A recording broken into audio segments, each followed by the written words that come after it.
ಲಕ್ಷ್ಮೀ ದೇವಿ ಜನಿಸಿದ್ದು ಹೇಗೆ ಅಂತ ನಿಮ್ಗೆ ಗೊತ್ತಾ? ಒಮ್ಮೆ ಇಂದ್ರ ಐರಾವತವನ್ನೇರಿ ಸ್ವರ್ಗಕ್ಕೆ ಹೋಗುತ್ತಿದ್ದಾಗ ಅದೇ ಮಾರ್ಗದಲ್ಲಿ ಹೊರಟಿದ್ದ ದೂರ್ವಾಸ ಮುನಿ ಇಂದ್ರನನ್ನ ಆಶೀರ್ವದಿಸಿ ತನ್ನ ಕೊರಳಲ್ಲಿರುವ ಮಾಲೆಯನ್ನ ತೆಗೆದು ಇಂದ್ರದೇವನ ಕುತ್ತಿಗೆಗೆ ಹಾಕ್ತಾರೆ.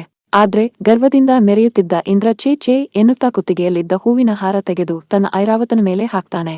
ಈ ಅವಮಾನದಿಂದ ಕೋಪಗೊಂಡ ದೂರ್ವಾಸ ಮುನಿ, ಇಂದ್ರದೇವ, ನಿಮಗೆ ಗರ್ವದಿಂದ ಕಣ್ಣು ಮುಚ್ಚಿದೆ. ನಿನ್ನಲ್ಲಿರುವ ಭೋಗ ಭಾಗ್ಯಗಳೆಲ್ಲ ಹೋಗಿ ನಿನ್ನ ಶಕ್ತಿ ಪೂರ್ತಿ ನಶಿಸಿ ಹೋಗುತ್ತೆ. ನಿನಗೆ ಸುಖ ಸಂತೋಷ ಅನ್ನೋದೇ ಇರೋದಿಲ್ಲ ಅಂತ ಶಪಿಸ್ತಾರೆ. ಈ ಶಾಪದ ಕಾರಣದಿಂದಲೇ ಇಂದ್ರ ಬಾಲಿ ಜೊತೆಗಿನ ಯುದ್ಧದಲ್ಲಿ ಸೋತು ತನ್ನ ರಾಜ್ಯವನ್ನೆಲ್ಲ ಕಳೆದುಕೊಳ್ತಾನೆ.